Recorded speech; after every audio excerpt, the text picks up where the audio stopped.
Hello दोस्तों, चलिए जानते हैं कि उपेंद्र कुशवाहा ने नॉइस से डीएलएड करने वाले अभ्यर्थियों के लिए, शिक्षकों के लिए क्या गुड न्यूज़ दिया है।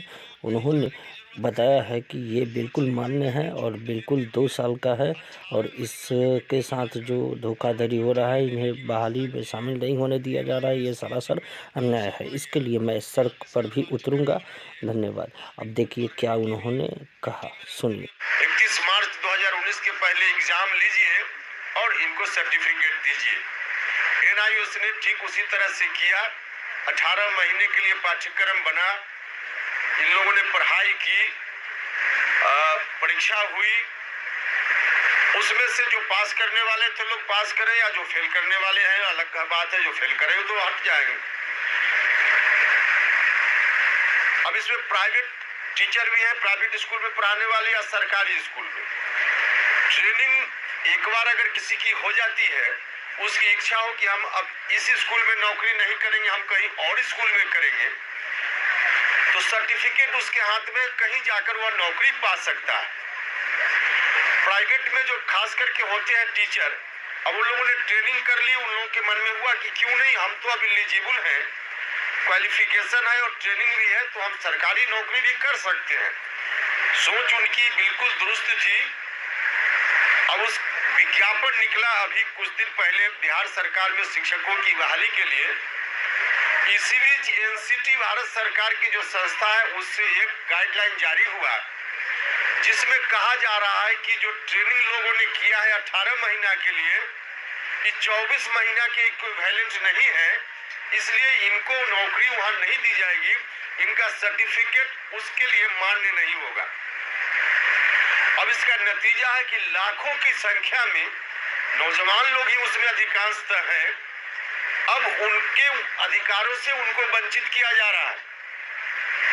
अब नौजवानों को इस तरह से, एक तरह से कहा जाए, उनके साथ धोखा हो रहा है, क्योंकि ट्रेनिंग उन्होंने ली है और सरकार की संस्था से ट्रेनिंग ली है, और हम क्योंकि मंत्री थे उस समय, इसलिए हमको जानकारी है।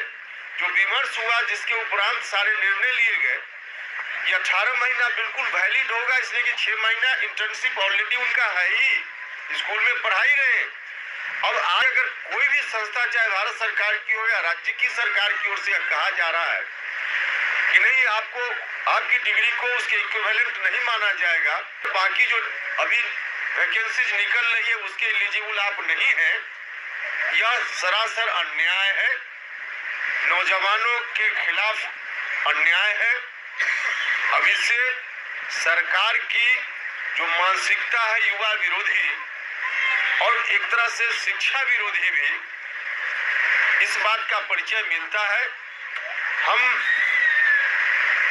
खुद भी बात करेंगे भारत सरकार के वर्तमान शिक्षा मंत्री जी से, और साथ ही साथ हम माननीय मुख्यमंत्री जी से आग्रह करना चाहते हैं कि मुख्यमंत्री जी, बिहार के लाखों नौजवानों के भविष्य के साथ यह खिलवाड़ है, लाखों नौजवानों के भविष्य के साथ खिलवाड़ आप नहीं होने दीजिए, क्योंकि उनके साथ अन्याय हो रहा है, पूर्णतः गलत हो रहा है।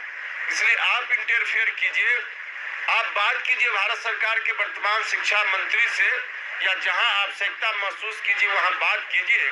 मैं खुद भी माननीय शिक्षा मंत्री जी से, भारत सरकार से बात करूंगा, तो मुख्यमंत्री जी से भी आग्रह है कि आप भी बात कीजिए, और यहाँ का शिक्षा विभाग भी इस तरह की युवा विरोधी, शिक्षा विरोधी घटना को लोग देखते कैसे रहते हैं आंख मूंद करके, बहुत आश्चर्य की बात है। सरकार को यह काम करना चाहिए, तुरंत सरकार की नींद जगनी चाहिए, मुख्यमंत्री जी को संज्ञान लेना चाहिए, शिक्षा मंत्री जी को संज्ञान लेना चाहिए।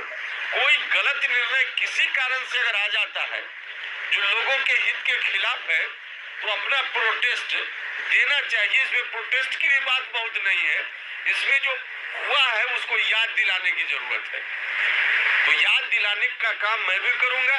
लेकिन अब सत्ता में बिहार में जो लोग बैठे हुए हैं शिक्षा विरोधी, मैंने इसलिए कहा इस रवैया को कि अगर इनके मन में चिंता होती तो आज उपेंद्र कुशवाहा को प्रेस कॉन्फ्रेंस करके यह बात नहीं बोलना पड़ता, और शिक्षक जो आंदोलित हैं, जिनको सड़कों पर उतरना पड़ रहा है, उनको इस काम के लिए सड़कों पर नहीं उतरना नहीं पड़ता, और बच्चों की पढ़ाई नहीं प्रभावित होती। तो इसलिए अविलंब एकदम ऐसी चीजों पर इनको ध्यान देना चाहिए ताकि उनके साथ अहित नहीं हो।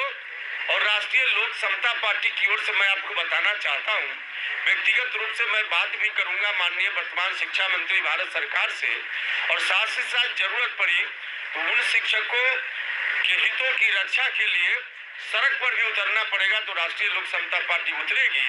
लेकिन ऐसे लाखों नौजवान शिक्षकों के, ऐसे लाखों नौजवान जो शिक्षित नौजवान हैं, उनके भविष्य के साथ खिलवाड़ होते हुए हम नहीं देखेंगे। इसको रोकने का हर संभव हम प्रयास करेंगे, उनको न्याय मिले।